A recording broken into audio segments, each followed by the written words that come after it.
Fake walls.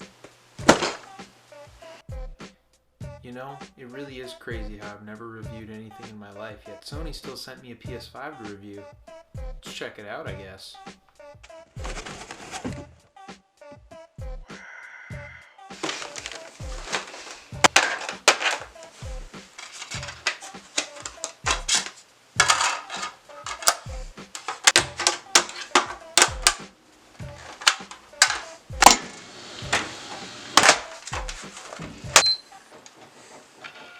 Spider-Man. What's the deal?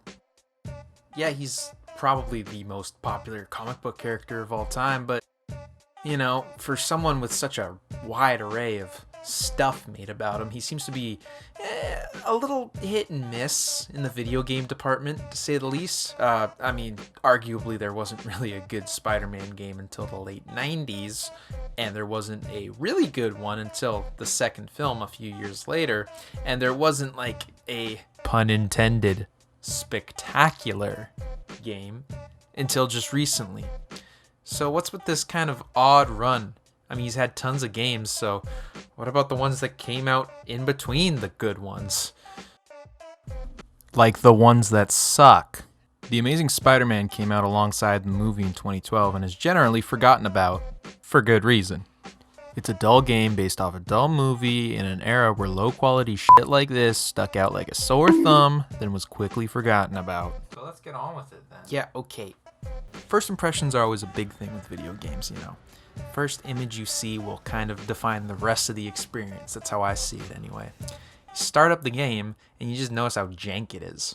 The movement's super weird. Hitting enemies doesn't really feel like much. It's a pretty underwhelming experience to start off with, but the suit texture is amazing. Oh wow. God, hats off to anybody who programmed that. I loved it. Yes. Look at that dump truck. Jeez.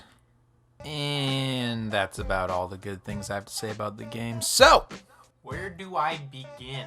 So the game starts out, plot-wise, after the movie, which, you know, kind of sucks because you're basically paying for a mediocre experience on your console that takes place after a mediocre experience you probably just saw in the theaters. So if you just ignore the plot, then the game just becomes that much more bearable. Combat-wise, you just press square to punch, triangle to counter, L1 is your run away like a coward button, circle shoots your spider goo. Circle will also be a takedown move, so once the enemies are on the ground, you just kind of get an insta-kill, and it kind of just takes all the challenge away from the game. Speaking of difficulty, I did play this game on the hardest setting, and blew through it in about 8 hours. I usually play these games on the hardest difficulty because I don't want to fly through the game in one afternoon. I beat it in 2 afternoons. The first level plays out like this. You move around, beat the shit out of some guys, type on a computer, move on again, and then keep doing that. But then you eventually come to the first boss of the game, and you know how Spider-Man is. He's got all those awesome villains, you know, Sandman, Venom, Carnage, Doc Ock, Black Cat, the Shocker, Elmer Fudd, Rudy Giuliani, Green Goblin Batman, guy, Hitler, I think. But no, the first boss of the game is actually none of those. It's actually just a big, giant robot that looks like a spider. So, I guess creativity was just lacking that day. Or maybe creativity was just at its full force because they want to create a new villain. You know, I can respect, but it's just a giant robot spider in a Spider-Man game. How lazy can you get? Oh man, I sure hope there aren't multiple giant dumb robot bosses. So now here comes the proverbial meat and potatoes of a Spider-Man game. The open world, and as far as I'm concerned, a Spider-Man game is only as good as its open world, so you can probably tell that this game is not that good. To be fair, it's an alright representation of New York, but it just feels like a step back from the PS2 era. Swinging around just feels horrible, mostly due to the fact Spidey can now swing from the sky, as in his web literally grabs onto the sky so he can swing from the sky. Not from a building, he swings from the sky. Like, they basically perfected this 8 years prior on the PS2. Why couldn't they just do that now? Can I talk about how dumb the camera is? This is honestly one of the worst cameras I've ever had to use in a game. I'm dead serious.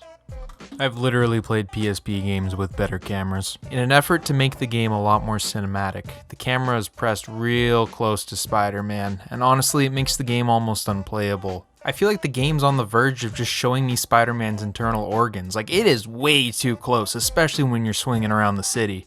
Another real thorn in my ass is the web strike ability. Good luck using that move, especially if you're in a room with a bunch of enemies, only because the game's camera fights against you every time you want to use it. The web dash makes you super vulnerable, and especially if you're playing on the harder difficulties for this game, it's gonna kill you a lot. Okay. I've gone through the first level, I've gone through the first boss, I've gone through the open world. How's the rest of the game?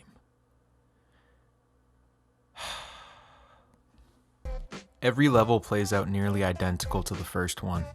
Sometimes there's new enemies and there's an occasional new paint job in the environment, but that's about it really. You walk into a room, you beat up some guys, you type on a computer, you do that again. However, they did make level 10 a platforming level, and I've done taxes that are more entertaining than this level. This game is just not built for these kinds of platforming missions. There's nothing that feels smooth or rewarding about any of this. It just feels horrible. And you might be wondering, well, you're Spider-Man, why don't you just crawl up this stuff or swing or anything a spider does? Well, they took your powers at the beginning of the level for some reason. I don't know why. I wasn't paying attention to the story. The only other really notable things that I can talk about in terms of this game are the boss battles, which, you know how I was saying earlier that the robot spider guy felt really unoriginal? Yeah, well, they used the robot guys for like 3 out of the 5 or 6 bosses in the entire game. So that's half the roster cut out. So who else do you have to fight? Well, you could fight the Rhino or Black Cat, which is a side mission.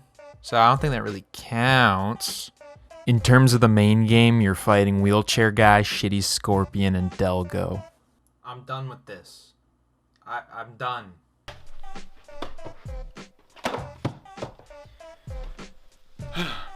So that's the Amazing Spider-Man game.